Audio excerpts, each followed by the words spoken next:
നമസ്കാരം പ്രിയപ്പെട്ട പ്രേക്ഷകരെ. മോഹൻലാൽ എന്ന നടനെ പറ്റിയും നടന വൈഭവത്തെ പറ്റിയും നമ്മൾ സംസാരിക്കാൻ തുടങ്ങിയിട്ട് ഏകദേശം 50 വർഷത്തോളം ആവാറാവുന്നു അല്ലേ. 2030 ആകുമ്പോഴേക്കും 50 കൊല്ലമാവും.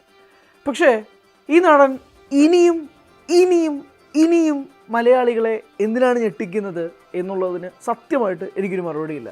അതുകൊണ്ടാണ് പ്രേക്ഷകരായ നിങ്ങളോട് ചോദിക്കുന്നത്. കഴിഞ്ഞ ദിവസം ഒരു പരസ്യം കണ്ടു. പ്രകാശ് വർമ്മയുടെ സംവിധാനത്തിൽ, അതായത് തുടരുമെന്ന ചിത്രത്തിൽ മോഹൻലാലിലെ വില്ലനായിട്ടെത്തിയ പ്രകാശ് വർമ്മ, അദ്ദേഹം ഒരു ആർട്ട് ഫിലിം ഡയറക്ടറാണ്. അദ്ദേഹം മോഹൻലാലിനെ വെച്ചിട്ട് വിൻസ്മേറ എന്ന് പറയുന്ന ഒരു ജ്വല്ലറി കമ്പനിക്ക് വേണ്ടിയിട്ട് ഒരു അഡ്വർടൈസ്മെൻറ്റ് കഴിഞ്ഞ ദിവസം പുറത്തുവിട്ടു. ആ അഡ്വർടൈസ്മെൻറ്റ് ശരവേഗത്തിലാണ് വൈറലായി മാറിയത്. നാളിന്ന് വരെ ഉണ്ടായിരുന്ന എല്ലാ ജ്വല്ലറി കൺസെപ്റ്റ്സിനെയും തകിടം മറിച്ചും തട്ടിത്തെറിപ്പിച്ചുകൊണ്ടാണ് പ്രകാശ് വർമ്മ ഈ ആഡ് കോൺസെപ്റ്റ് ചെയ്തിരിക്കുന്നത്. അതിനകത്ത് മോഹൻലാൽ വന്നൊന്ന് അഭിനയിച്ചു, കഴിഞ്ഞു, തീർന്നു. വിൻസ്മേറ എന്ന ജ്വല്ലറി കമ്പനിയും ആ പരസ്യവും ഒന്നും രണ്ടിലധികം തവണയും കണ്ട നാട്ടുകാരുടെ എണ്ണം വർദ്ധിച്ചു വന്നുകൊണ്ടേയിരിക്കുകയാണ്.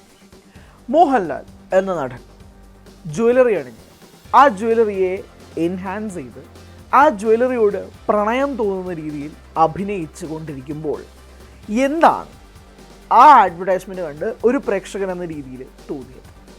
പരമ്പരാഗതമായിട്ടുള്ള എല്ലാ മലയാള ചിന്താഗതികളും മലയാളി പ്രേക്ഷകരുടെ ചിന്താഗതികളും എല്ലാം തന്നെ കാറ്റിൽ പറത്തിയത് സാക്ഷാൽ മോഹൻലാലാണ്. മോഹൻലാൽ അതുപോലെ സ്വർണ്ണാഭരണങ്ങളെയും ആഭരണങ്ങളെയും പ്രണയിക്കുന്ന ഒരാളായി സ്ക്രീനിൽ കണ്ട് അത് അണിഞ്ഞുകൊണ്ട് കണ്ണാടിയുടെ മുന്നിൽ തൻ്റെ ഭംഗി ആസ്വദിക്കുമ്പോൾ മലയാളി പ്രേക്ഷകരുടെ മനസ്സും ചിന്തയും മാറും. ഒരു വലിയ മാറ്റം. മോഹൻലാൽ എന്ന നടനെ പറ്റി നമുക്കൊന്ന് സംസാരിക്കണമെന്നുണ്ട്. കാരണം അത് ഒരു കടൽ പോയൊരു ടോപ്പിക്കാണ്, എങ്ങും എത്താത്ത ഒരു ടോപ്പിക്കാണെങ്കിൽ പോലും കഴിഞ്ഞ ദിവസം ഈ പരസ്യം കൂടെ കണ്ടപ്പോഴേക്കും അതൊന്ന് സംസാരിക്കണം എന്ന് തോന്നിപ്പോയി. അതിനകത്തുള്ള പ്രധാനപ്പെട്ട കാരണം എന്തെന്ന് വെച്ചാൽ 5 ദിവസം മുമ്പ് ബിഗ് ബോസ് എന്ന കേരളത്തിലെ തന്നെ ഏറ്റവും വലിയ റിയാലിറ്റി ഷോയുടെ ഒരു പ്രൊമോ റിലീസ് ചെയ്തു. അതിനകത്ത് വളരെ മാസ്സായി നമ്മൾ ഈ പറയുന്ന സോ കോൾഡ് മാസ്കുലിൻ മോഡലിലാണ് മോഹൻലാൽ വന്നത്. അവിടെ തൻ്റെ ചീട്ട് കീറുമെന്നും ഇതുപോലുള്ള കളികളൊന്നും ഞാൻ പ്രോത്സാഹിപ്പിക്കില്ല എന്നും ഇതൊക്കെ കൊണ്ടാണ് വരുന്നതെങ്കിൽ ആ കാർഡുകളെല്ലാം കൂടെ ഈ ടേബിളിൽ ഇറക്കി കളിക്കരുത്, ഞാൻ കീറി വിടുമെന്നൊക്കെ വലിയ മാസ് പഞ്ച് ഡയലോഗൊക്കെ അടിച്ചുകൊണ്ടിരുന്ന മോഹൻലാലിൻ്റെ പ്രൊമോ വീഡിയോ നമ്മൾ കണ്ടത് വെറും 5 ദിവസങ്ങൾക്ക് മുമ്പാണ്.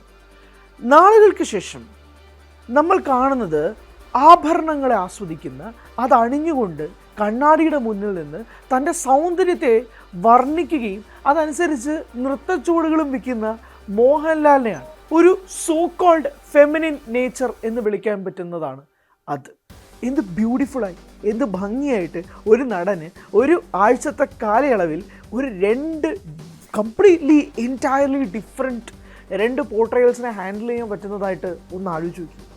അവിടെയാണ് ഈ 1980 തുടങ്ങിയ ഈ അഭിനയ ജീവിതം 2025 മധ്യേ നിൽക്കുമ്പോൾ പോലും ഏകദേശം 45-46 വർഷത്തിലേക്ക് കിടക്കുന്ന ഈ അഭിനയ ജീവിതത്തിൽ ഇപ്പോഴും ഞെട്ടിച്ചുകൊണ്ടിരിക്കുന്ന ആ മനുഷ്യൻ്റെ പ്രകടനത്തെക്കുറിച്ച് സംസാരിക്കാനുള്ള കാരണം അതാണെന്നേ. ഇത്രയും ബ്രില്യൻ്റ് ആയിട്ടുള്ള ഒരു നടനെ മലയാളത്തിൽ കിട്ടിയിട്ടുണ്ടോ എന്നുള്ള സംശയങ്ങൾ വർഷങ്ങളായിട്ടുള്ള മലയാളികൾക്കിടയിലുള്ള ഒരു ചോദ്യമാണ്, ഡൗട്ടാണ്.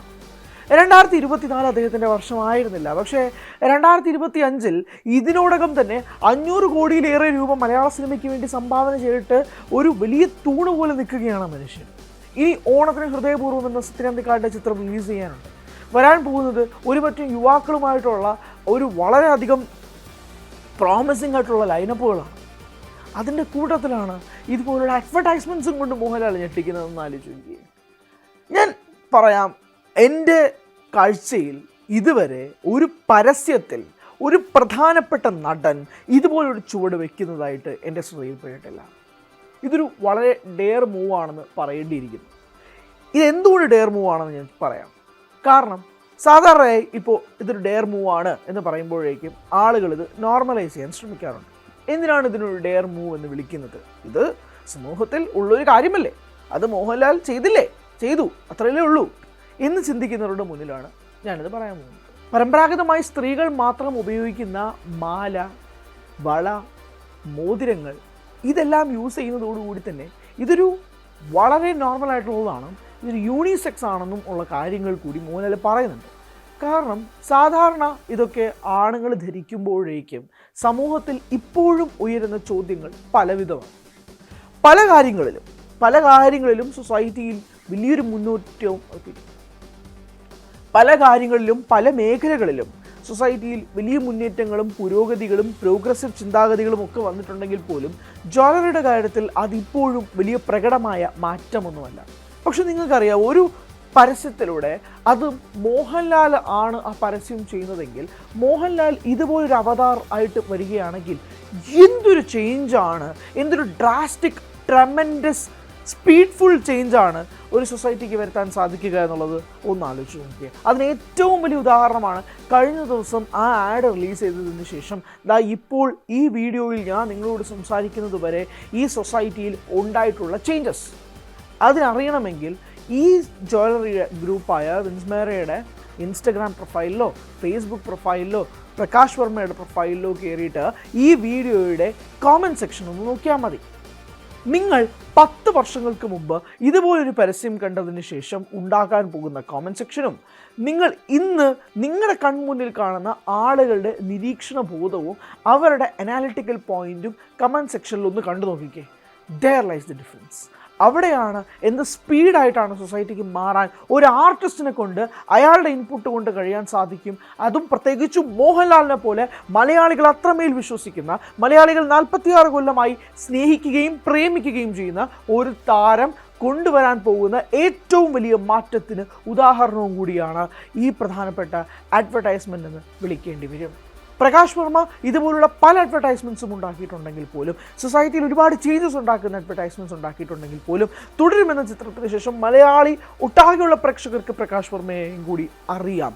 അതുകൊണ്ട് തന്നെ അദ്ദേഹവും കൂടി ഈ അഡ്വർടൈസ്മെൻറ്റിൽ സ്ക്രീനിൽ വരുമ്പോഴേക്കും തുടരും ടീം വീണ്ടും വരികയാണെന്നൊരു പ്രതീതി ഉണ്ടാക്കിയതിന് ശേഷം കംപ്ലീറ്റ് ആയിട്ട് മോഹൻലാൽ ടേക്ക് ഓവർ ചെയ്യുന്ന ആഡാണ് നമ്മൾ കാണുന്നത്. സോ ഈ ആഡ് ഇനിയും ചർച്ചാ വിഷയമാകും.